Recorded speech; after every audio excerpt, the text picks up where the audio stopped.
Today I wanted to speak about an event that happened to me back in 2017. I was in a recording session, right? And there were a few featured artists on the track. Everything was cool, everything was going well. Um, until we got in like deep into the track, we laced a couple of things. I remember the first featured artist recorded their verse, everything was cool. Then I think the second featured artist then also did the same thing. They recorded their part of the track, everything was cool. Now it's time for the person to do the hook, right? This person, well, I don't want to mention just to protect them, um, effectively chased everyone out the room, and it was just me and them. And it was so funny that I almost felt as though I wasn't necessarily a human being. I don't know. I got this weird feeling. I was like, okay, cool, let's work. We did the first take. They ran through the entire track, just warming up their voice. I was like, cool, just get used to the mic. Everything was fine. Then they were like, can you record with reverb on the input? I don't know if they wanted delay. Nah, they only wanted reverb. They wanted me to record with reverb on the input, and I was like, look, I can do that, but unfortunately, once the recording is done and I've recorded with reverb, there's no way of removing it, right? And I wanted to explain it obviously, as when you're sitting there and you're tracking and you're trying to get the idea across in as few words as possible, you sometimes just lose it completely. Well, you don't lose it, but you just lose the point completely, and that's what happened to me. I tried to explain, look, it's not going to help in terms of quality. I would rather add the reverb afterwards. But obviously for them, they were just thinking, well, it's reverb. You can put it on, you can take it off, whatever. Anyway, in any case, we recorded with the reverb. We did 2 takes where they ran through the entire track with the reverb. And I listened back and I was like, this is horrible, because now, should we want less reverb, we can't do it. So I decided I was going to do it again, right? I was going to explain again why I think it's a better idea for us to record without reverb. And upon explaining in as best, in as most simplified English as I could, I was told to basically stay in my lane. It was more of a case of like, you engineers, you guys like to rule the process. You don't want to let us just do our thing. And in my mind, I'm thinking to myself, if we let you do your thing, that's cool. But remember, at the end of the day, someone is going to ask for less reverb. I am letting you know that should that happen, there's nothing that I can do. They were basically like, they were very dismissive about it, as though it was a very simple problem to fix. I remember that was probably the first worst session that I had. And it wasn't the whole session, it was literally just that portion where I was trying to communicate with this diva of an artist who decided to kick everybody out the studio so that they could talk down to me.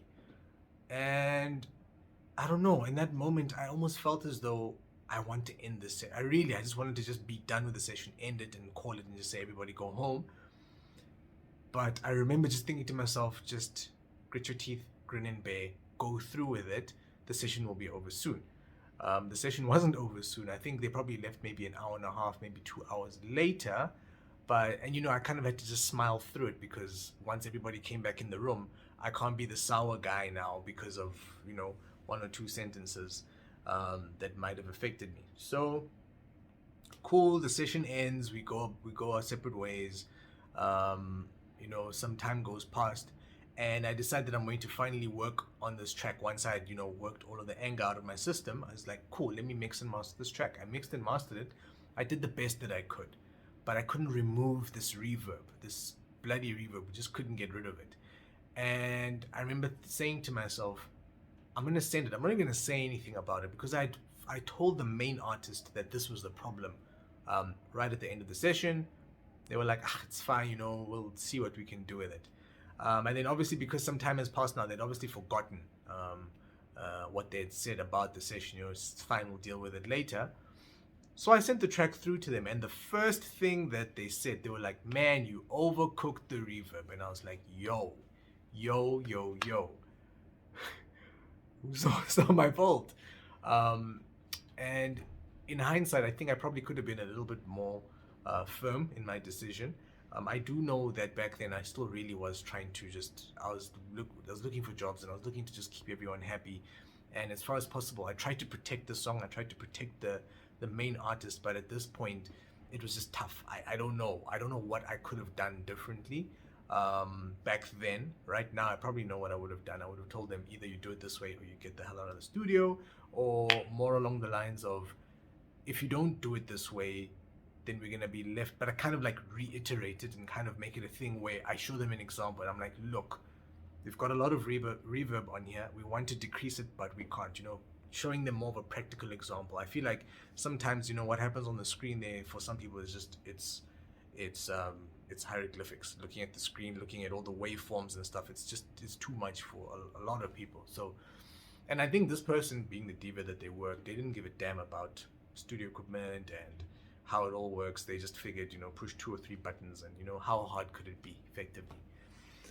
So I was like, look, this is as best as we can get it. I've seen plugins like what's it called, Deverb, and all these things that will claim that they can remove or they can undo certain effects, but at the end of the day, you're just left with artifacts, and your track it's your vocal or your recording just sounds like garbage. So look, the track ended up coming out.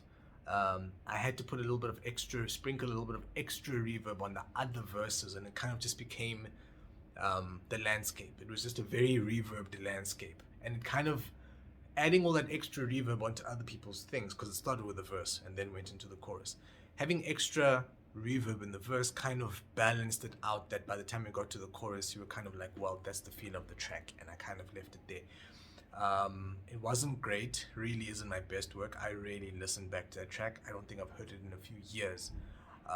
But yeah, it really was a turning point, and a learning experience, massive learning experience for me with regards to just running of a session. Yeah, so if you have any ways that you probably would have dealt with it, or any ways that you deal with certain situations like that now, please let me know. I want this to be a learning space. And I know that there's people out there, especially engineers, we kind of are in situations where we get bullied sometimes during the session to do things a certain way. And then at a later stage, we're left to clean up the pieces. In the same way, sometimes artists move into spaces and they can't get comfortable to do what they need to do because of the engineer being quite a bossy figure, and it's just the energy just doesn't work. So yeah, if you have any tips, any comments, anything like that, then please let me know, and we can keep the conversation going. Peace.